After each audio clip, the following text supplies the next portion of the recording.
Bismillahirrahmanirrahim. Assalamualaikum warahmatullahi wabarakatuh. A'udzubillahi minasyaitonirrajim. Bismillahirrahmanirrahim. Alhamdulillahirabbil alamin. Puji syukur kehadirat Allah Subhanahu wa taala. Dengan mengucapkan alhamdulillahirabbil alamin, pada hari ini kita dapat menghadiri kegiatan diseminasi terkait modul 1.4 budaya positif di SDN 2 Tutup Kecamatan Tunjungan dalam keadaan sehat walafiat. Amin amin ya rabbal alamin. Kedua kalinya salawat serta salam tetap tercurahkan kepada junjungan Nabi besar Muhammad sallallahu alaihi wasallam. Semoga kita semuanya mendapatkan syafaatnya yakni pada hari kiamat. Bapak Ibu guru SDN 2 Tutup, saya di sini perkenalkan, nama saya Roy Dewi Sabena, calon guru penggerak angkatan 11 Kabupaten Blora. Pada siang hari ini, sebelum saya melakukan diseminasi budaya positif pada modul 1.4, perkenankan saya membacakan susunan acara pada siang hari ini.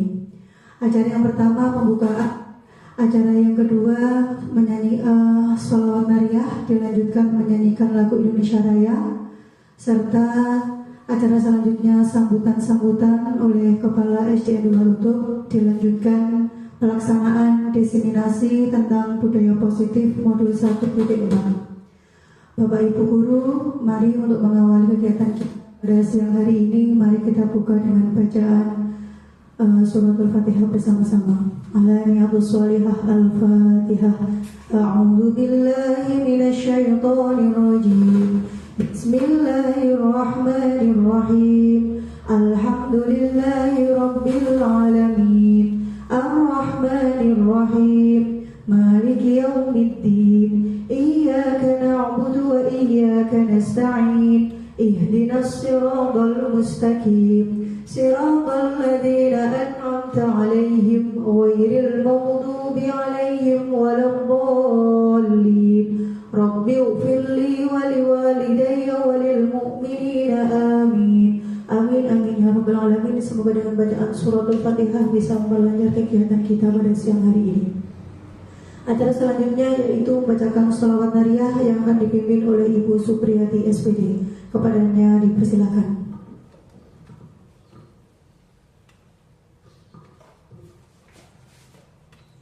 Terima kasih. Marilah Bapak Ibu kita membaca sholawat nariyah bersama-sama. Bismillahirrahmanirrahim.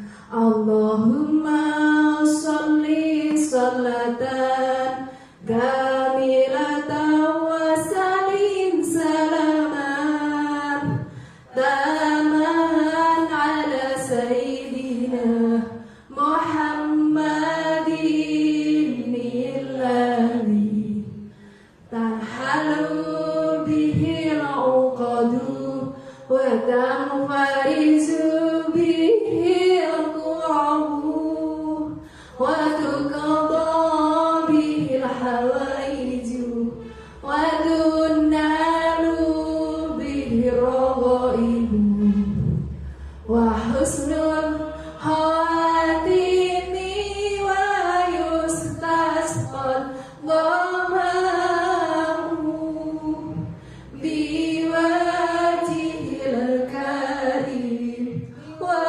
ala alihi wa sahbihi fi kulli lamhatin wa nafasin bi adabi kulli malumillah. Amin ya rabbal alamin. Terima kasih. Wassalamualaikum warahmatullahi wabarakatuh. Waalaikumsalam warahmatullahi wabarakatuh. Terima kasih Bu Supriyati atas lantunan sholawat nariyah tadi. Semoga kita mendapatkan keberkahan dari Allah Subhanahu wa taala. Amin amin ya rabbal alamin. Acara selanjutnya yaitu menyanyikan lagu Indonesia Raya yang akan dipimpin oleh Ibu Yulia Ningsih. Kepadanya dipersilahkan, hadirin dimohon untuk berdiri.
Hadirin dipersilahkan dulu kembali. Terima kasih disampaikan kepada Ibu Zuliani Ningsih yang sudah memimpin menyanyikan lagu Indonesia Raya. Acara selanjutnya yaitu sambutan yang akan dibawakan oleh Bapak Kepala SDN 2 Tutup kepada Bapak Mustafa Kamal Rianto SPD. Disilakan.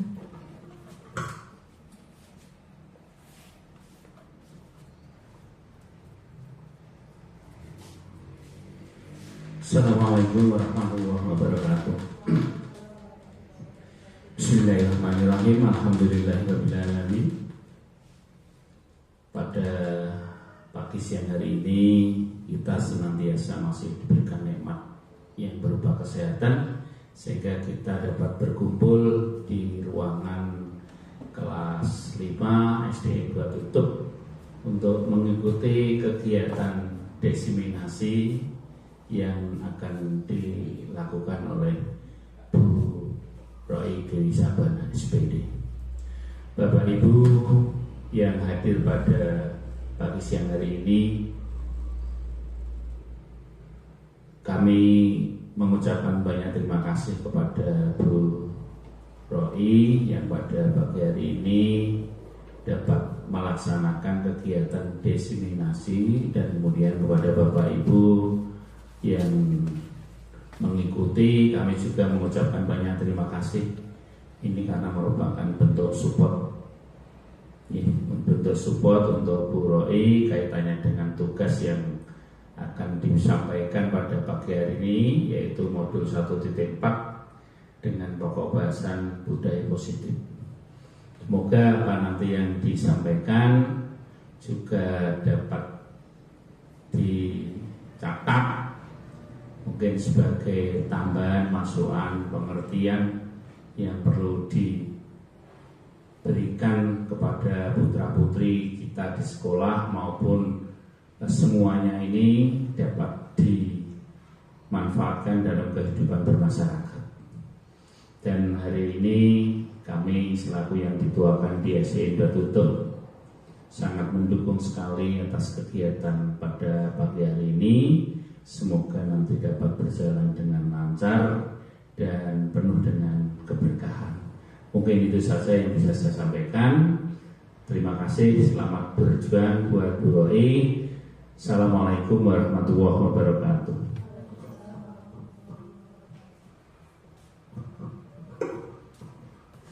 Terima kasih disampaikan kepada Bapak Mustafa Kamal Rianto atas sambutan dan dukungannya buat saya. Semoga apa yang akan saya lakukan pada siang hari ini bermanfaat bagi kita semua. Amin amin ya rabbal alamin.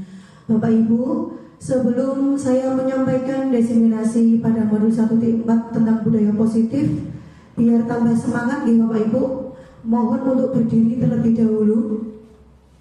Kita meregangkan dulu. Monggo berdiri. Monggo Pak Kamal. Ini ada es breaking aram samsam. Ya, nanti bisa diikuti gerakannya.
Oh, buatan alhamdulillah. Semoga dengan peregangan tadi, ice breaking yang sudah kita praktikkan, semoga bisa merefresh kita kembali karena dari pagi kita sudah mendampingi anak-anak. Untuk selanjutnya, yang pertama diseminasi modul 1.4 tentang budaya positif yang akan saya sampaikan yaitu Roi Dewi Sabana, SDN Dorotup, Kecamatan Tunjungan, Blora, Jawa Tengah, di mana diseminasi modul 1.4 tentang budaya positif ini saya gunakan untuk melengkapi terkait dengan pendidikan guru penggerak angkatan 11 Kabupaten Blora. Yang pertama nanti ini akan saya kenalkan Pak Mardiono sebagai fasilitator yang berasal dari Karanganyar. Selanjutnya untuk pengajar praktik saya Bu Jumiatun dan saya sendiri Roi Dewi Sabana, calon guru penggerak angkatan 11 Kabupaten Blora. Pada diseminasi ini Bapak Ibu, saya akan sedikit membagikan pemahaman dan pengalaman dalam menerapkan modul 1.4 tentang budaya positif kepada rekan-rekan guru yang ada di SDN 2 Tutup, Kabupaten Blora, Jawa Tengah. Bapak Ibu perlu panjenengan ketahui, budaya positif merupakan perwujudan nilai-nilai kebajikan yang berpihak kepada murid, memberikan pemahaman akan disiplin positif bagi murid, di mana sangat diperlukan karena sebagai pamong kita berkewajiban menuntun, bukan menuntut tapi menuntun dan memfasilitasi sesuai kebutuhan dan kodrat murid dalam mencapai nilai kebajikan yang sudah disepakati, yaitu melalui profil pelajar Pancasila. Profil pelajar Pancasila apa saja nih Bapak Ibu? Yang pertama, mandiri, berakhlak, mulia, apalagi Bapak Ibu, gotong royong, dan yang lainnya. Untuk selanjutnya, konsep inti dari budaya positif diseminasi saya siang hari ini yang pertama tentang perubahan paradigma belajar, yang kedua disiplin positif, motivasi perilaku manusia, yang keempat kebutuhan dasar, yang kelima posisi kontrol restitusi, keyakinan kelas, dan segitiga restitusi. Di sini ada pertanyaan pemantik, setuju atau tidak setuju? Bapak Ibu, hukuman dapat mendisiplinkan anak, setuju atau tidak? Bu Etik setuju, Bu Dian tidak setuju, Bu Novita setuju, Pak Kamal setuju, Bu Bre setuju, Bu Woro setuju. Yang kedua, pemberian hukuman dengan hal positif seperti membaca atau membersihkan halaman sekolah dapat meningkatkan disiplin anak. Bersama-sama ini, setuju atau tidak setuju? Setuju. Yang ketiga, memberi penghargaan dapat meningkatkan motivasi belajar anak. Kalau ini satu-satu, Bu Eti. Memberi penghargaan dapat meningkatkan motivasi belajar anak. Setuju atau tidak? Tidak setuju. Oh setuju, Bu Novita. Setuju, Bu Woro. Setuju, Pak Kamal. Setuju, Bu Pre.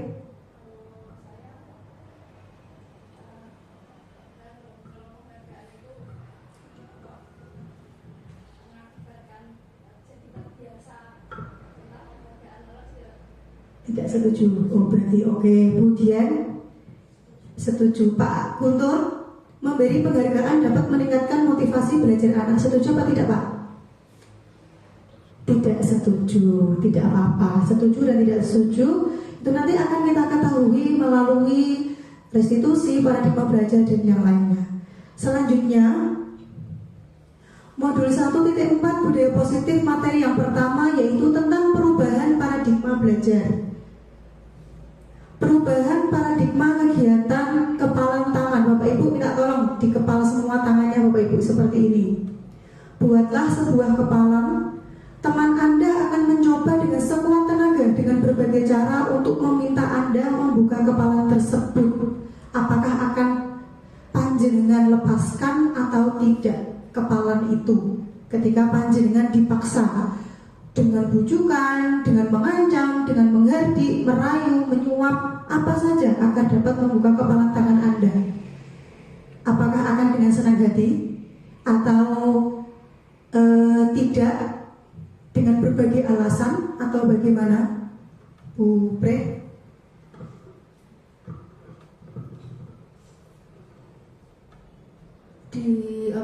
Di dalam kepalan tangan saya itu kalau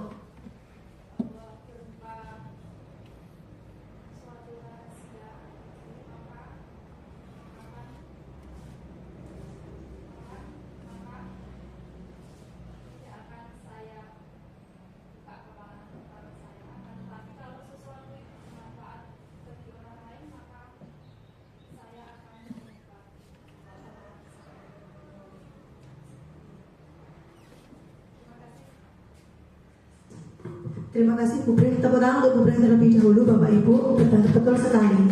Kepalan itu bisa kita buka sesuai dengan kebutuhannya. Jika bermanfaat untuk orang lain, ya kita tidak ada salahnya kita harus membuka itu. Tapi kalau kepala tangan itu diibaratkan pada sesuatu hal yang tidak harus diketahui oleh orang lain, berarti kita tidak perlu untuk membuka. Apa yang terjadi?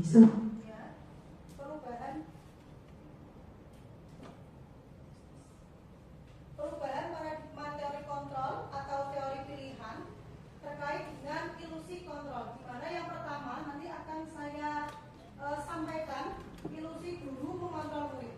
Yang kedua, ilusi bahwa kritik dan membuat orang merasa bersalah dapat menguatkan karakter.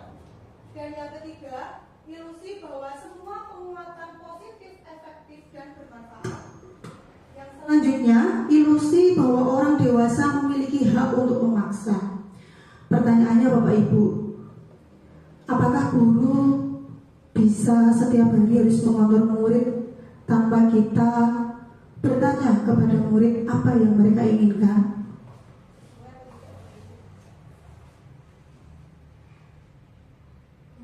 mengontrol murid tanpa harus bertanya keinginannya. Oke, selanjutnya, ilusi bahwa kritik dan membuat orang merasa bersalah dapat menguatkan karakter. Otomatis kita biasanya mempermalukan dia, sehingga kita berpikir ketika membuat orang merasa bersalah itu dapat menguatkan karakter dia. Setuju apa tidak, Bapak Ibu?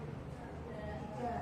Selanjutnya, kita mengilusikan bahwa semua penguatan positif itu efektif dan bermanfaat. Setuju apa tidak, Bapak Ibu?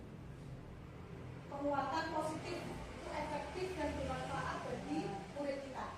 Ya, oke. Selanjutnya, ilusi bahwa orang dewasa kita itu memiliki hak untuk memaksa. Tidak. Oke. Selanjutnya akan saya coba jabarkan terkait dengan miskonsepsi tentang kontrol. Kontrol itu apa nih Bapak Ibu? Pembatasi. Kalau di sekolah berarti ada apa Bapak Ibu? Aturan atau tata tertib. Di sini terkait dengan miskonsepsi, ketidaksesuaian dengan tentang kontrol. Yang pertama, ilusi guru mengontrol murid. Pada dasarnya kita tidak dapat memaksa murid untuk berbuat sesuatu jika murid tersebut memilih untuk tidak melakukannya. Walaupun tampaknya kita sedang mengontrol perilaku murid tersebut. Hal ini karena murid tersebut sedang mengizinkan dirinya dikontrol. Saat itu bentuk kontrol guru menjadi kebutuhan dasar yang dipilih murid tersebut, di mana teori kontrol menyatakan bahwa semua perilaku memiliki tujuan, bahkan terhadap perilaku yang tidak disukai. Selanjutnya, ilusi bahwa semua penguatan positif, efektif, dan bermanfaat. Penguatan positif atau bujukan adalah bentuk-bentuk kontrol. Segala usaha untuk mempengaruhi murid agar menguasai suatu perilaku tertentu adalah suatu usaha untuk mengontrol murid tersebut. Sehingga dalam jangka waktu tertentu, kemungkinan murid tersebut akan menyadarinya dan mencoba untuk menolak bujukan kita. Atau bisa jadi murid tersebut menjadi tergantung pada pendapat sang guru untuk berusaha. Sedangkan miskonsepsi tentang kontrol yang ketiga, yaitu ilusi bahwa kritik dan membuat orang merasa bersalah dapat menguatkan karakter. Bapak Ibu menggunakan kritik dan rasa bersalah untuk mengontrol murid menuju pada identitas gagal. karena mereka belajar untuk merasa buruk tentang diri mereka. Mereka mengembangkan dialog diri yang negatif. Kadangkala sulit bagi guru untuk mengidentifikasi bahwa mereka melakukan perilaku ini, karena seringkali guru cukup menggunakan suara halus untuk menyampaikan pesan negatif. Untuk selanjutnya, ilusi bahwa orang dewasa memiliki hak untuk memaksa. Banyak orang dewasa yang percaya bahwa mereka memiliki tanggung jawab untuk membuat murid-murid berbuat hal-hal tertentu. Adapun yang dilakukan dapat diterima selama ada sebuah kemajuan berdasarkan sebuah pengukuran kinerja. Pada saat itu pula, orang dewasa akan menyadari bahwa perilaku memaksa tidak akan efektif untuk jangka waktu panjang dan sebuah hubungan permusuhan akan terbentuk. Jadi Bapak Ibu, ada kalanya ketika kita memaksa murid kita, atau kadang kita memberikan teguran kepada murid kita, kadang kan kita berkata kasar ya Bapak Ibu, agak nada tinggi ya. Nah itu pada dasarnya seringkali murid kita merasa tidak nyaman, sehingga ada rasa tidak nyaman. Akhirnya hubungan antara murid dengan guru itu tidak baik, bahkan terjadi permusuhan. Permusuhan ini biasanya mereka tidak respect dengan kita. Nah itu. Untuk selanjutnya, budaya positif, di mana perubahan paradigma stimulus respon melawan teori kontrol. Bagaimana seseorang bisa berubah dari awalnya paradigma stimulus respon kepada pendekatan teori kontrol. Bapak Ibu, jika kita ingin melakukan perubahan perlahan dan kemajuan sedikit demi sedikit, maka kita perlu mengubah sikap atau perilaku kita. Jadi harus diawali dengan dari diri kita sendiri, perlahan-lahan. Tetapi jika kita ingin memperbaiki cara-cara utama kita, maka kita perlu mengubah cara pandang kita terhadap dunia, cara berpikir kita tentang manusia lain. Karena pada dasarnya manusia itu tempatnya salah, bukan Bapak Ibu? Iya, tempatnya salah. Jadi dengan kesalahan itu kita harus mampu mengontrol diri, memperbaiki diri secara perlahan-lahan, dimulai dari diri kita.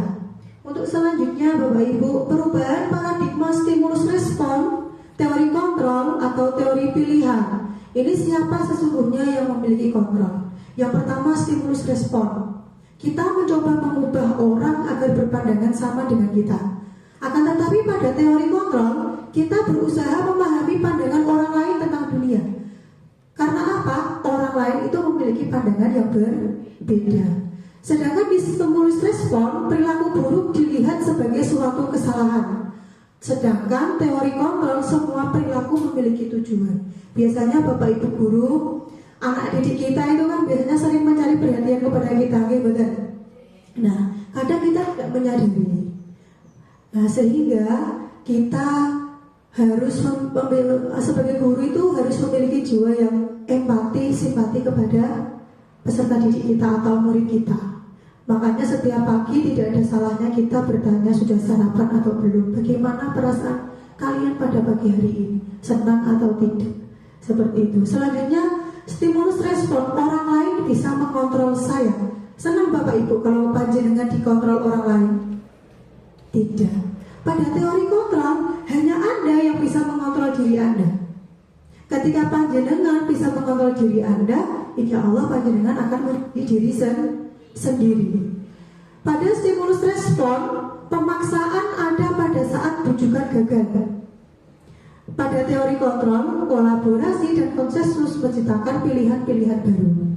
Selanjutnya pada stimulus respon, model berpikir menang atau kalah. Pada teori kontrol, model berpikir menang-menang. Selanjutnya pada materi yang kedua tentang disiplin positif. Disiplin itu apa Bapak Ibu? Disiplin sesuai aturan. Bu Novita, disiplin. Disiplin itu apa Bu? Sesuai aturan. Bu Woro, sesuai aturan. Pak Guntur, disiplin Pak. Taat kepada aturan. Pada materi kedua kita akan membahas disiplin positif. Apakah makna disiplin? Berasal dari bahasa Latin disiplina yang artinya belajar. Makna asal dari kata ini berkonotasi dengan disiplin diri dari murid-murid Sokrates dan Plato. Disiplin diri membuat orang menggali potensinya menuju sebuah tujuan, apa yang dia hargai. Namun dalam budaya kita, makna kata disiplin telah berubah menjadi sesuatu yang dilakukan seseorang kepada orang lain untuk mendapatkan kepatuhan. Kecenderungan umum adalah menghubungkan kata disiplin dengan ketidaknyamanan, bukan dengan apa yang kita hargai atau pencapaian suatu tujuan mulia. Contoh kecilnya Bapak Ibu, kita disiplin karena ada finger, sebenarnya nyaman atau tidak? Nyaman atau tidak? Jujur aja, tidak apa-apa. Oh, terpaksa. Nyaman atau tidak? Nyaman betul Pak Kamal. Ini ya, disiplin karena sesuatu hal. Mungkin karena sesuatu hal ini meskipun membuat kita tidak nyaman, akan tetapi nanti ketika dilakukan secara berkelanjutan dan kontinu pasti kita akan lebih terbiasa. Selanjutnya, pada disiplin positif ini mencakup nilai-nilai kebajikan universal secara menyeluruh. Menurut Glaser, nilai-nilai kebajikan adalah sifat-sifat positif manusia yang merupakan tujuan mulia yang ingin dicapai di setiap individu. Nilai-nilai tersebut bersifat universal dan lintas bahasa, suku, bangsa, agama, maupun latar belakang. Setiap perilaku atau perbuatan memiliki suatu tujuan. Beberapa nilai kebajikan Bapak Ibu, ada bertanggung jawab, ada sopan santun, ada mandiri, ada gotong royong. Nah, pada kurikulum Merdeka itu terkait dengan profil pelajar Pancasila. Nilai-nilai kebajikan universal menurut Glaser, dengan mengaitkan nilai-nilai kebajikan yang diyakini seseorang, maka motivasi intrinsik akan terbangun, sehingga menggerakkan motivasi dari dalam untuk dapat mencapai tujuan mulia yang diinginkan. Nilai-nilai kebajikan yang ingin dicapai oleh setiap anak Indonesia kita kenal dengan profil pelajar Pancasila. Sebenarnya nilai kebajikan universal itu semuanya Bapak Ibu, tapi kaitannya dengan kurikulum Merdeka yang kita pakai itu terkait dengan profil pelajar Pancasila yang tadi sudah saya tanyakan. Profil pelajarnya atau nilai kebajikannya meliputi beriman, bertakwa kepada Tuhan Yang Maha Esa, berakhlak mulia, mandiri, bernalar kritis, berkebijakan global, bergotong royong, dan kreatif. Bapak Ibu, profil pelajar Pancasila ini apakah sudah panjenengan tanamkan di setiap pembelajarannya Bapak Ibu? Sudah sebagian, mudah-mudahan bisa semuanya terrealisasikan. Materi yang ketiga tentang motivasi perilaku manusia. Motivasi perilaku manusia itu ada dua, eksternal dan internal. Yang pertama, untuk menghindari ketidaknyamanan atau hukuman, apa yang akan terjadi apabila saya tidak melakukannya. Ini motivasi eksternal. Tadi karena finger, itu dari luar, eksternal. Selanjutnya, untuk mendapatkan imbalan dari orang lain atau institusi.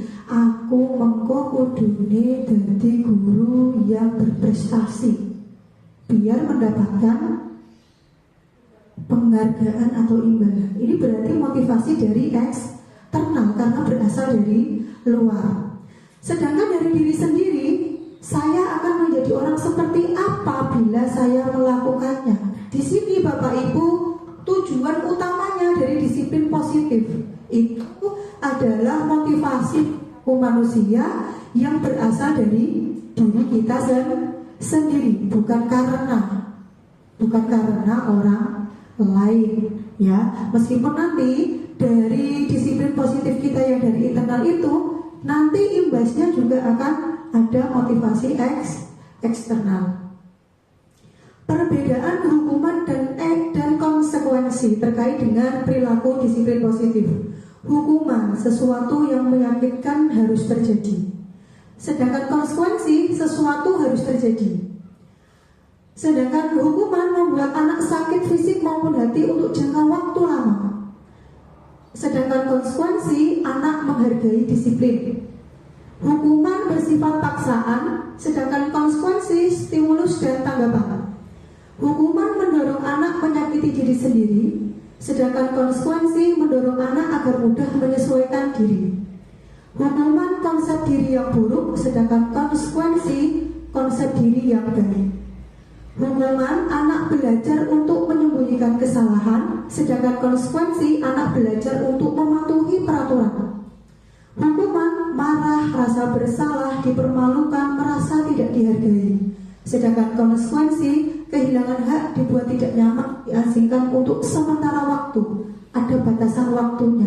Jadi Bapak Ibu, ketika kita perlu berbenah kaitannya pemberian hukuman atau konsekuensinya. Akan tetapi lebih tepat hukuman atau konsekuensi Bapak Ibu? Konsekuensi. Ketika contohnya anak muridnya buoro, sudah keyakinan kelas, sudah kesepakatan bersama. Ketika merusakkan barang yang ada di kelas, berarti ada konsekuensinya apa berarti? Mengganti, seperti itu. Ya, tapi dengan melakukan keyakinan atau kesepakatan-kesepakatan yang dilakukan secara bersama-sama. Jadi dilibatkan, murid kita dilibatkan dalam menyusun keyakinan kelas. Selanjutnya Bapak Ibu mencatat 100 kali di dalam buku kalimat, saya tidak akan terlambat lagi karena terlambat di sekolah. Niku hukuman atau konsekuensi Bu? Hukuman. Lari mengelilingi lapangan basket 2 kali karena terlambat hadir di sekolah. Hukuman. Murid diminta untuk push up 15 kali karena tidak menggunakan masker ke sekolah. Hukuman atau konsekuensi? Hukuman. Nanti kita lihat kunci jawabannya. Menggantikan kertas tugas teman yang telah dicoret-coret. Konsekuensi. Membersihkan tumpahan air di meja tulis karena tersenggol pada saat belajar. Murid disuruh untuk mengenakan sepatu seharian di sekolah karena tidak mengenakan sepatu hitam. Hukuman. Lari mengelilingi lapangan basket 2 kali karena terlambat 10 menit untuk pelajaran PJOK. Konsekuensi atau hukuman? Konsekuensi. Kita lihat kunci jawabannya. Nah, mencatat 100 kali di dalam buku kalimat, saya tidak akan terlambat lagi. Ini termasuk hukuman. Lari mengelilingi lapangan basket 2 kali karena terlambat hadir di sekolah, itu hukuman. Menggantikan kertas tugas teman, setelah itu mencoret-coret kertas teman, setelah itu menggantikan, berarti ada kesalahan, dan ketika melakukan kesalahan ada konsekuensi yang harus dilakukan. Selanjutnya membersihkan tumpahan air di meja tulis karena tersenggol pada saat belajar. Ketika tumpahan air itu, ketika air di meja itu tersenggol, berarti dia harus membersihkan. Itu termasuk konsekuensi. Materi yang keempat tentang kebutuhan dasar. Kebutuhan dasar manusia. Tentu ya Bapak Ibu, kita memiliki kebutuhan kasih sayang dan rasa diterima. Yang kedua, penguasaan, bertahan hidup, kebebasan, dan kesenangan. Ini menurut William Glasser. Kebutuhan untuk bertahan hidup ini merupakan kebutuhan yang bersifat fisiologis untuk bertahan hidup. Misalnya, untuk bertahan hidup kita memerlukan kesehatan, rumah, dan makanan. Atau kalau pelajaran IPS itu tentang kebutuhan pokok atau kebutuhan primer. Contoh, ketika ada anak yang selalu meminta bekal makanan temannya, diketahui ternyata anak tersebut melakukannya karena lapar. Hal tersebut terjadi karena orang tuanya tidak memberikan bekal makanan untuknya. Sering terjadi di sini, gitu. Ya, minta bekal temannya. Ini kaitannya untuk kebutuhan untuk bertahan hidup. Selanjutnya, yang kedua, kebutuhan kasih sayang dan rasa diterima. Kebutuhan akan kasih sayang dan rasa diterima termasuk kebutuhan dalam kebutuhan psikologis. Pada umumnya anak-anak yang memiliki kebutuhan dasar kasih sayang dan rasa diterima yang tinggi ingin disukai dan diterima oleh lingkungan dengan baik. Contohnya seperti ini Bapak Ibu.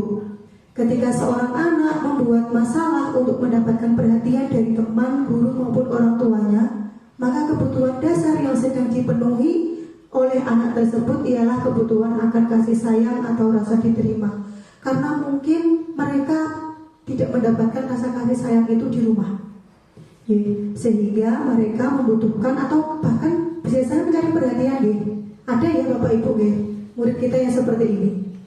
Selanjutnya, kebutuhan manusia yang ketiga, kebutuhan kebebasan. Anak-anak dengan kebutuhan kebebasan yang tinggi menginginkan pilihan. Mereka perlu banyak bergerak, menyukai hal-hal yang baru, dan menarik dan suka mencoba-coba. Anak-anak akan merasa mampu mengekspresikan diri secara mandiri dengan tidak tergantung pada orang lain dan tidak mudah terpengaruh oleh orang lain. Contoh di sini, anak yang selalu diberikan bekal makanan dengan menu yang sama setiap hari oleh ibunya. Di sekolah dia membuat masalah dengan mengambil paksa bekal milik teman-temannya. Karena terus, mie terus, ada rasa bosan di dalamnya. Selanjutnya, kebutuhan kesenangan merupakan kebutuhan untuk mencari kesenangan, bermain dan tertawa. Anak-anak dengan kebutuhan dasar kesenangan yang tinggi biasanya ingin menikmati apa yang dilakukan. Mereka akan berkonsentrasi tinggi dalam mengerjakan hal yang disenanginya. Contoh di sini, ketika ada anak yang senang mengganggu temannya, anak tersebut merasa jika ekspresi temannya sangat kesal terlihat lucu, maka yang sedang berusaha dia penuhi ialah kebutuhan akan kesenangannya. Biasanya anak-anak kita sendiri yang punya kakak sama adik, biasanya kakak bodoh adik boten. Nek nangis puas boten biasanya. Puas nah itu yang terjadi di sekolah ternyata juga ada. Ya. Makanya biasanya kita perlu memberikan pengertian kepada mereka. Kadang kita harus dijarke nggak usah direspon. Ini itu kaitannya dengan kebutuhan kesenangan. Selanjutnya, kebutuhan penguasaan. Kebutuhan penguasaan atas kemampuan untuk mencapai sesuatu, menjadi kompeten, menjadi terampil, diakui atas prestasi dan keterampilan yang dimiliki, dapat membuat pencapaian dihormati, didengarkan, meninggalkan pengaruh dan memiliki rasa harga diri. Anak-anak yang memiliki kebutuhan dasar akan penguasaan yang tinggi biasanya selalu ingin menjadi pemimpin. Mereka juga suka mengamati sebelum mencoba hal baru dan merasa kecewa bila melakukan kesalahan.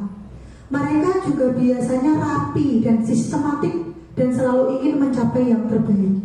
Contoh di sini Bapak Ibu, apabila ada anak yang merasa hebat setelah mengganggu teman karena temannya menjadi takut dan menuruti keinginannya, maka anak tersebut sedang berusaha memenuhi kebutuhan dasarnya akan kekuasaan. Biasanya anak-anak seperti ini ada kayak busi gitu loh Bu. Ya, di sekolah ada buatan Bapak Ibu? Jelas ada. Ya, ketika mereka merasa berkuasa, ya, apalagi badannya besar mungkin ya. Nah, itu merupakan kalau sudah terlampiaskan, sudah terobati atau sudah kebutuhannya sudah terpenuhi, dia akan merasa menjadi seorang penguasa. Selanjutnya pada modul positif materi 5 tentang posisi kontrol restitusi. Ibu, kita sebagai guru miliki 5 posisi kontrol dan harapannya kita bisa menerapkan 5 posisi kontrol itu. Yang pertama, kita sebagai guru apabila ada anak-anak yang tidak disiplin, kita bisa menjadi penghukum, pembuat rasa bersalah, teman, manajer, bahkan pemantau. 5 posisi kontrol ini harus kita pakai sesuai dengan situasi dan kondisi. Jadi pengalaman saya kemarin ketika ditanya oleh Bapak Fasilitator Bu Roi, menurut Bu Roi 5 posisi kontrol mana yang paling tepat ketika Bu Roi menjadi guru? Saya menjawab sebagai teman. Nah, sebagai teman. Nah, di sini disimpulkan 5 posisi kontrol ini harus kita punyai, harus kita pegang. Ya, harus kita praktekkan sebagai penghukum, pembuat rasa bersalah, teman, pemantau, atau manajer. Jadi disesuaikan dengan situasi dan kondisi. Selanjutnya Bapak Ibu, yang pertama budaya positif. 5 posisi kontrol. Yang pertama sebagai penghukum. Diibaratkan kita sebagai guru, sebagai penghukum. Sebagai penghukum bisa menggunakan hukuman fisik maupun verbal. Guru yang menerapkan posisi penghukum akan berkata, patuhi aturan saya, atau awas, atau kamu selalu saja salah. selesai. Guru seperti ini senantiasa percaya bahwa ada satu cara agar pembelajaran bisa berhasil, yaitu cara dia. Jadi biasanya kalau penghukum seperti ini, kita merasa puas apabila anak didik kita sesuai dengan apa yang kita inginkan, ya Bapak Ibu. Manut gitu loh. Dengan kata-kata patuhi aturan saya atau awas ya nanti ya, seperti itu. Ini kaitannya kita sebagai guru, sebagai penghukum. Selanjutnya, membuat orang merasa bersalah. Membuat orang merasa bersalah akan menggunakan dengan kata-kata lembut yang membuat orang lain merasa tidak nyaman, bersalah atau rendah diri. Kata-kata yang keluar dengan lembut akan seperti ini: ibu sangat kecewa sekali dengan kamu. Biasanya ibu sangat kecewa sekali dengan kamu karena kamu tidak nurut dengan bu guru. Atau berapa kali bapak harus memberitahu kamu ya? Atau gimana coba kalau orang tua kamu tahu kamu berbuat begini? Biasanya ketika bapak ibu guru mengucapkan kata-kata seperti ini, murid kita akan merasa bersalah. Nah, jadi ini perlu kita lakukan. Di posisi ini murid akan memiliki penilaian diri yang buruk tentang diri mereka. Murid merasa tidak berharga dan telah mengecewakan orang yang disayanginya. Jadi ketika mereka merasa mengecewakan orang yang disayanginya, ada harapan, ada disiplin positif. Berarti saya harus memperbaiki diri. Seperti itu. Yang ketiga, guru memposisikan diri sebagai teman. Guru pada posisi ini tidak akan menyakiti murid, namun akan tetap berupaya mengontrol murid melalui persuasi, diajak. Posisi teman pada guru bisa negatif ataupun positif. Positif di sini berupa hubungan yang terjalin antara guru dan murid. Guru yang menerapkan posisi kontrol ini akan berkata, ayo bantulah demi bapak ya. Atau ayo ingat tidak bantuan bapak selama ini. Atau ya sudah kali ini tidak apa-apa, nanti ibu bantu bereskan. Akan tetapi untuk positifnya itu hubungan guru dengan anak menjadi baik. Positifnya seperti itu. Tapi kalau hal negatif dari kita guru sebagai teman, itu hal negatifnya posisi teman adalah bila suatu saat guru tersebut tidak membantu, maka murid akan merasa dikecewakan dan tidak mau lagi berusaha. Hal lain yang mungkin timbul adalah murid hanya akan bertindak untuk guru tertentu dan tidak untuk guru lainnya. Murid akan tergantung pada guru tersebut. Jadi kita harus bisa memposisikan diri. Kalau sebagai teman, otomatis nanti itu tadi. Kalau positifnya kita akan memiliki hubungan yang baik. Tapi kalau negatifnya, anak-anak tersebut akan bergantung kepada kita. Ya, diperintah kalau kadang ya kalau dimintai tolong tidak, guru tersebut tidak akan dilaksanakan. Nah, itu posisi guru sebagai teman. Untuk selanjutnya yang keempat, monitor atau pemantau. Kita atau guru sebagai monitor berarti mengawasi. Pada saat kita mengawasi, kita bertanggung jawab atas perilaku orang-orang yang kita awasi. Posisi pemantau berdasarkan pada peraturan-peraturan dan konsekuensi. Pertanyaannya diajukan seorang pemantau, peraturannya apa ya nak? Kok terlambat? Apa yang telah kamu lakukan benar atau tidak itu ya yang kamu lakukan? Itu sebagai pemantau. Atau sanksi atau konsekuensinya apa? Yang sudah kita sepakati di kelas melalui keyakinan kelas. Biasanya seperti itu. Itu guru sebagai monitor atau pemantau. Sedangkan guru sebagai manajer adalah posisi mentor di mana guru berbuat sesuatu bersama dengan murid, mempersilahkan murid mempertanggungjawabkan perilakunya, mendukung murid agar dapat menemukan solusi atas permasalahannya sendiri. Biasanya guru sebagai manajer akan berkata, apa yang kita yakini? Mari kita lihat keyakinan kelas yang sudah kita sepakati. Yang kedua, apakah kamu meyakininya? Jika kamu meyakini, apakah kamu bersedia memperbaikinya? Jika kamu memperbaiki ini, hal ini menunjukkan apa tentang dirimu? Apa rencana kamu untuk memperbaiki hal ini? Bapak Ibu, tugas seorang manajer bukan untuk mengatur perilaku seseorang. Kita membimbing murid untuk dapat mengatur dirinya sendiri melalui keyakinan kelas. Biasanya kalau kita biasanya kan ditanya saja, kesalahanmu apa?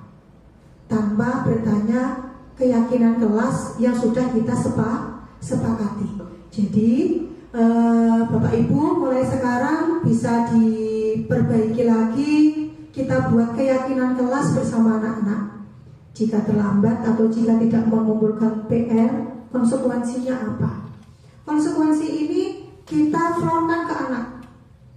Tidak kita sendiri yang mengambil kesimpulan.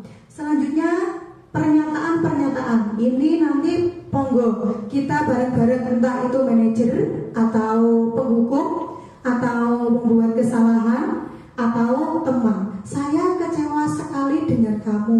Ini siapa yang mengatakan, Bapak Ibu? Manajer atau penghukum atau pembuat kesalahan atau pengawas? Pembuat kesalahan. Yang kedua, kamu tidak pernah benar melakukannya. Penghukum, ayolah lakukan demi ibu atau bapak. Teman, apakah kamu mau mendapatkan stiker bintang hari ini? Apa?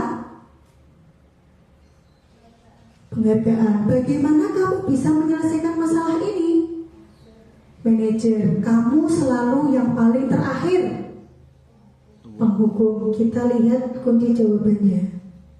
Saya kecewa sekali dengan kamu.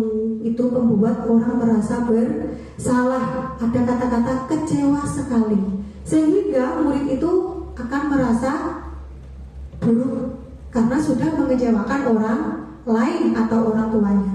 Kamu tidak pernah benar melakukannya. Ini penghukum. Ayolah lakukan demi bapak atau ibu.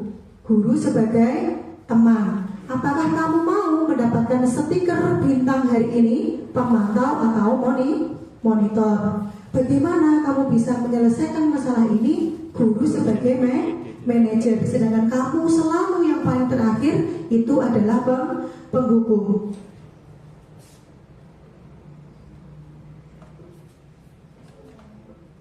Selanjutnya tentang keyakinan kelas, Bapak Ibu. Sudahkah di kelas panjenengan ada keyakinan kelas yang ditempel? Keyakinan kelas. Keyakinan kelas. Dari peraturan, kesepakatan, keyakinan belum ya. Keyakinan kelas ini Bapak Ibu sangat bermanfaat bagi kita semuanya dan bagi anak didik kita untuk menjadi pribadi yang disiplin positif. Mengapa tidak peraturan saja? Mengapa harus keyakinan kelas? Mengapa itu ada gambar orang sepeda motor? Mengapa kita memiliki peraturan tentang menggunakan helm pada saat mengendarai kendaraan roda 2 atau motor? Itu tujuannya apa Bapak Ibu? Go helm, keselamatan, keselamatan. Selanjutnya, mengapa kita memiliki peraturan tentang penggunaan masker dan mencuci tangan setiap saat? Menjaga apa? Menjaga kesehatan. Nilai-nilai keselamatan atau kesehatan inilah yang kita sebut sebagai suatu keyakinan. Kita yakini ya, ketika kita naik sepeda motor tidak pakai helm, ya na'udzubillah, nanti ketika ada sesuatu kita yakini, ya apa enggak? Ya itu untuk keselamatan diri. Yaitu nilai-nilai kebajikan universal yang disepakati secara tersirat dan tersurat, lepas dari latar belakang suku. Nilai-nilai kebajikan menekankan pada keyakinan seseorang akan lebih memotivasi seseorang dari dalam. Seseorang akan lebih tergerak dan bersemangat untuk menjalankan keyakinannya daripada hanya sekedar mengikuti serangkaian peraturan tertulis tanpa makna. Murid-murid pun demikian, mereka perlu mendengarkan dan memahami arti sesungguhnya tentang peraturan yang diberikan. Apa nilai kebajikan di balik peraturan tersebut? Apa tujuan utamanya?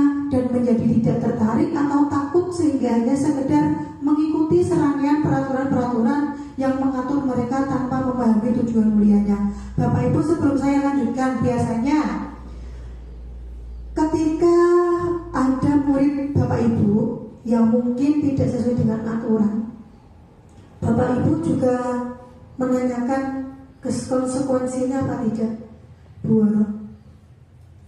Iya, contohnya seperti apa, Bu?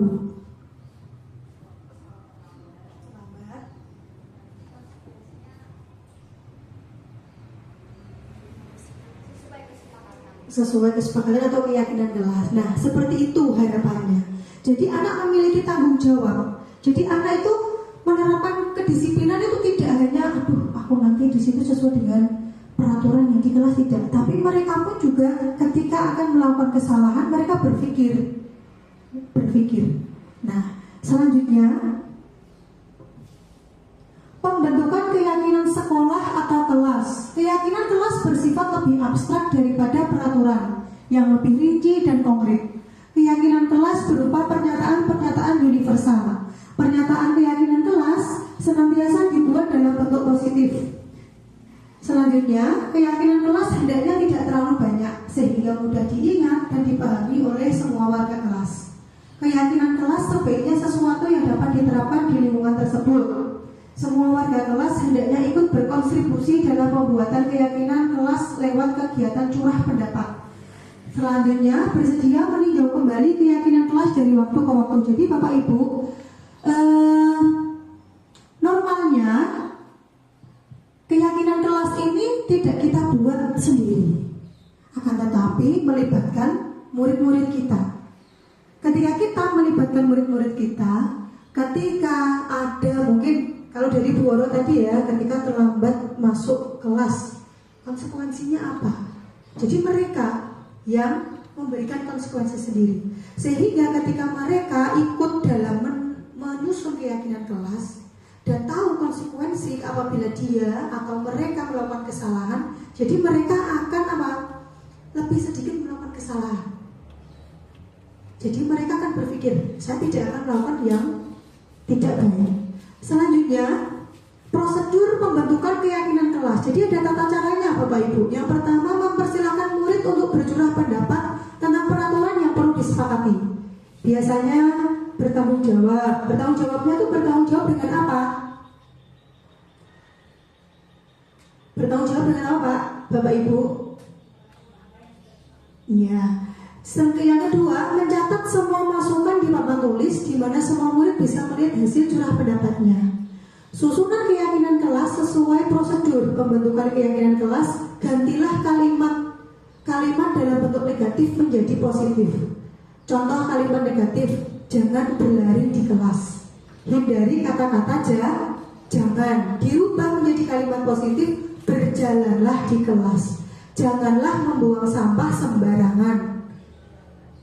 Buanglah sampah pada tempatnya. Janganlah berkata kotor. Nah, berkatalah yang sopan. Tinjau kembali daftar curah pendapat yang sudah dicatat. Setelah keyakinan kelas selesai dibuat, maka murid-murid dipersilakan meninjau ulang dan menyetujuinya. Kita baca bersama-sama, disetujui atau tidak. Dan Bapak Ibu perlu panjenengan ketahui, keyakinan kelas itu bisa berubah sesuai dengan kebutuhan kita masing-masing. Kebutuhan kelasnya seperti apa? Jadi keyakinan kelas bisa berubah pada semester 1, di semester 2 bisa berubah, bisa. Keyakinan kelas selanjutnya bisa diletakkan di dinding kelas, di tempat yang sudah dilihat semua warga kelas. Sudah ada semua nggih Bapak Ibu di kelas, keyakinan kelasnya sampun nggih. Alhamdulillah. Selanjutnya, selalu, ini pertanyaan lagi Bapak Ibu, selalu kembalikan buku ke tempatnya. Kalau keyakinan kelas berubah menjadi apa Bapak Ibu? Selalu kembalikan buku ke tempatnya. Dilarang mengganggu orang lain. Menghargai. Kalau selalu kembalikan buku ke tempatnya, bertanggung jawab. Kalau dilarang mengganggu orang lain, menghargai. Hadir di sekolah 15 menit sebelum pembelajaran dimulai. Disiplin. Dilarang melakukan kekerasan. Keselamatan. Dilarang menggunakan narkoba. Keselamatan. Bergantian atau menunggu giliran. Budaya positif. Gunakan masker. Gunakan masker. Kesehatan, keselamatan. Gunakan masker. Jangan berlari di kelas atau koridor. Jangan berlari di kelas atau koridor. Selalu kembalikan buku di tempatnya, ini termasuk tanggung jawab. Jadi di keyakinan kelas di kelas itu ya tanggung jawab seperti itu. Dilarang mengganggu orang lain, menghormati orang lain. Hadir di sekolah 15 menit sebelum pembelajaran dimulai, berarti kita menghormati orang lain dan berkomitmen. Dilarang melakukan kekerasan, ini masuk keselamatan dan menghormati orang lain. Dilarang menggunakan narkoba, kesehatan. Bergantian atau menunggu giliran, salah satu menghormati orang lain. Dan ketika kita antri, otomatis meningkatkan kesabaran kita. Gunakan masker, kesehatan dan keselamatan. Jangan berlari di kelas atau koridor, keselamatan atau keamanan. Kalau kita berlari-lari kan biasanya tendangan dengan teman-temannya. Materi ke-7 tentang segitiga restitusi. Nah, segitiga berarti bentuknya segitiga ya Bapak Ibu. Ini ada maknanya ini. Yang pertama, apa itu segitiga restitusi? Segitiga restitusi yaitu proses menciptakan kondisi bagi murid untuk memperbaiki kesalahan mereka, sehingga mereka bisa kembali pada kelompok mereka dengan karakter yang lebih kuat. Restitusi juga merupakan proses kolaboratif yang mengajarkan murid untuk mencari solusi untuk masalah mereka dan membantu murid berpikir tentang orang seperti apa yang mereka ingin menjadi tujuan mulia dan bagaimana mereka harus memperlakukan orang lain. Ini termasuk menurut Gosen. Selanjutnya ada 9 ciri restitusi. Yang pertama, Bapak Ibu, bukan untuk menebus kesalahan, namun untuk belajar dari kesalahan. Biasanya ketika ada anak yang sering terlambat ke dalam kelas, kita panggil, kita tanya kesalahannya apa. Terlambat masuk ke kelas, baik atau tidak perilaku itu, nak? Tidak. Perilaku mana yang tidak sesuai, nak? Tidak disiplin. Apa yang harus kamu lakukan untuk memperbaiki diri? Berarti kita harus disiplin. Yang kedua, Bapak Ibu, ketika kita tidak menerapkan hukuman akan tetapi restitusi, itu akan memperbaiki hubungan dengan murid kita. Dan restitusi itu tawaran dengan konsekuensi, bukan paksaan. Yang keempat, restitusi menuntut untuk melihat ke dalam diri. Yang kelima, restitusi mencari kebutuhan dasar yang mendasari tindakan. Yang keenam, restitusi diri adalah cara yang paling baik. Yang ketujuh, restitusi fokus pada karakter, bukan tindakan. Yang kedelapan, restitusi fokus pada solusi. Yang kesembilan, restitusi mengembalikan murid yang bersalah pada kelompoknya. Selanjutnya Bapak Ibu, ini gambaran tentang segitiga restitusi. Yang pertama, ini ada validasi tindakan yang salah. Jadi ketika ada anak-anak yang salah, kita validasi dulu tindakan yang salah mereka. Kita tanya, adakah cara yang lebih efektif untuk mendapatkan apa yang kamu butuhkan? Kamu tentu punya alasan mengapa melakukan itu. Jadi kita tanya terlebih dahulu, kenapa kok Bu Guru panggil di sini? Itu yang selanjutnya, keyakinan kelas apa yang telah kita sepakati? Menanyakan keyakinan. Setelah kita melakukan validasi tindakan, kenapa kok Bu Guru memanggil kamu? Iya Bu, saya tahu Bu, karena masuk kelas telat. Nah, apakah kamu masih ingat keyakinan kelas yang kita buat bersama? Masih Bu, seperti itu. Jadi kita ajak anak-anak untuk kembali lagi ke keyakinan kelas yang sudah disepakati. Setelah menanyakan keyakinan kelas, kita tanya, kamu ingin menjadi orang yang seperti apa? Setelah itu baru kita menstabilkan identitas. Menstabilkan identitas ini kita bersama-sama dengan anak-anak, dengan murid-murid kita untuk bersama-sama memperbaiki kesalahan-kesalahan yang sudah dilakukan. Selanjutnya, di sini saya akan menjelaskan terkait dengan bagaimana menstabilkan identitas untuk membuat anak yang merasa gagal karena berbuat salah menjadi positif terhadap dirinya. Biasanya guru berkata, nah, berbuat salah itu hal yang manusiawi, tidak ada manusia yang sempurna. Bapak Ibu juga pernah berbuat salah. Tapi kita pasti bisa menyelesaikan permasalahan ini. Bapak Ibu tidak tertarik untuk mencari tahu siapa yang benar, siapa yang salah. Akan tetapi Bapak Ibu lebih tertarik untuk menyelesaikan masalah. Kalau kamu menyalahkan dirimu sendiri terus-menerus, apakah kamu bersikap baik pada dirimu sendiri? Ini adalah upaya kita untuk menstabilkan identitas. Biasanya ada yang berantem gitu ya Bapak Ibu. Kita panggil ya apa tidak? Ditanya dulu. Kenapa kok bisa berantem seperti itu? Nah, jadi setelah itu kita bisa menstabilkan identitas. Selanjutnya yang kedua, kita bisa memvalidasi kebutuhan, membantu murid mengenali basic atau kebutuhan dasar yang ingin dipenuhinya ketika melakukan kesalahan itu. Pada dasarnya setiap tindakan manusia tujuannya adalah memenuhi kebutuhan dasar, apakah itu penguasaan, kebebasan, kasih sayang, kesenangan, atau bertahan hidup. Biasanya pada tahap validasi kebutuhan ini, Bapak Ibu, guru berkata, kamu bisa saja akan melakukan hal lebih buruk, tapi kamu tidak akan melakukannya kan? Bisa juga guru berkata, kamu pasti punya alasan mengapa melakukannya.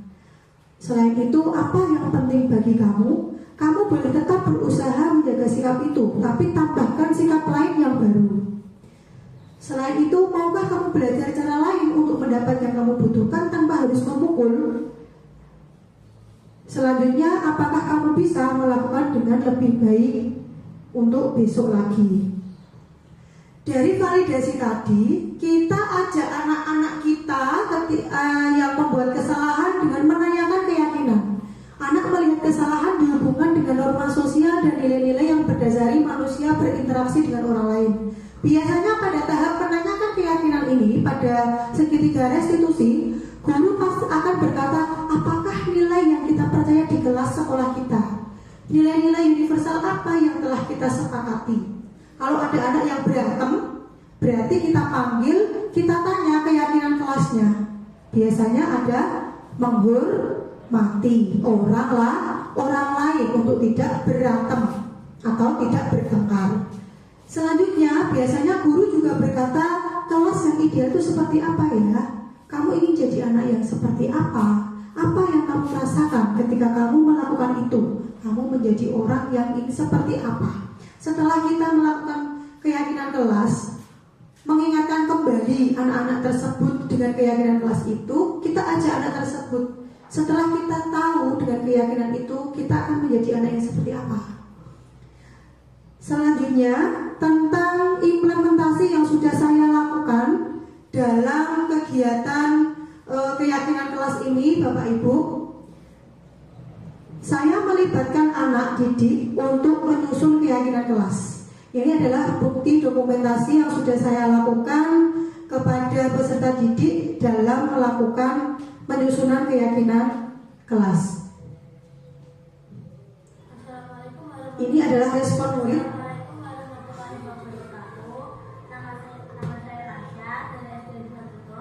Terima kasih Bu Rois sudah mengikutkan saya ketika membuat keyakinan kelas. Setelah membawa keyakinan kelas, saya senang belajar. Pada saat membuat keyakinan kelas, yaitu angkat tangan jika itu ditanya, sehingga kelas tidak diangkat, tapi saya sangat bersemangat karena adanya keyakinan kelas. Terima kasih. Selanjutnya, Assalamualaikum warahmatullahi wabarakatuh. Nama saya Amel dari SD Tutup. Setelah membuat keyakinan kelas, saya sangat senang sekali. Pada penyusunan keyakinan kelas yang pertama yaitu tentang membuang sampah pada tempatnya, sehingga saya merasa nyaman dan bersemangat. Semua itu karena adanya keyakinan kelas. Terima kasih. ini terkait dengan implementasi yang sudah saya lakukan. Selanjutnya, saya akan melakukan refleksi dan rencana perbaikan untuk implementasi ke depan. Setelah menyampaikan pada murid-murid di kelas 5 mengenai konsep budaya positif, saya mengajak mereka bersama-sama membuat keyakinan kelas. Saya merasa senang dan bersemangat karena respon murid yang positif dan sangat berantusias dalam membuat keyakinan kelas. Dalam implementasi konsep inti budaya positif ini, Bapak Ibu, saya menemukan fakta bahwa ternyata Murid-murid saya berkeinginan untuk meningkatkan disiplin positif pada diri mereka. Selain itu, sebagai guru, saya mendapatkan pembelajaran bahwa dalam membuat keyakinan kelas harus melibatkan murid agar hasil kedepannya lebih maksimal. Untuk kedepannya, saya akan berusaha untuk konsisten mengayomi implementasikan budaya positif dengan menanamkan budaya positif pada murid dengan posisi kontrol yang tepat. Tadi posisi kontrol apa saja Bapak Ibu? Sebagai penghukum, terus membuat kesalahan, sebagai teman, pemantau atau monitor, dan sebagai manajer. Mudah-mudahan kita semua bisa menerapkan kelima posisi kontrol itu sebagai guru sesuai dengan situasi dan kondisi. Selanjutnya Bapak Ibu, perkenankan saya memberikan pantun di penghujung kegiatan diseminasi pada siang hari ini. Jangan lupa dijawab cakep. Masak daging dicampur bihun, nasinya mentah dicampur mentimun. Sudah pagi lekaslah bangun, mari bekerja tak boleh melamun. Pergi rapat di hari Sabtu, bawa tenda ke depan pintu. Disiplin tempat, disiplin waktu, itulah tanda insan bermutu. Terima kasih Bapak Ibu, kurang lebihnya mohon maaf. Wassalamualaikum warahmatullahi wabarakatuh. Bapak Ibu, untuk mengakhiri kegiatan diseminasi budaya positif di SDN 2 Tutup pada siang hari ini, mari kita tutup dengan bacaan hamdalah bersama-sama. Alhamdulillahirabbil alamin. Kurang lebihnya mohon maaf, saya sebagai pembawa acara sekaligus yang menjelaskan tentang diseminasi. Kurang lebihnya mohon maaf apabila ada kesalahan. Wassalamualaikum warahmatullahi wabarakatuh.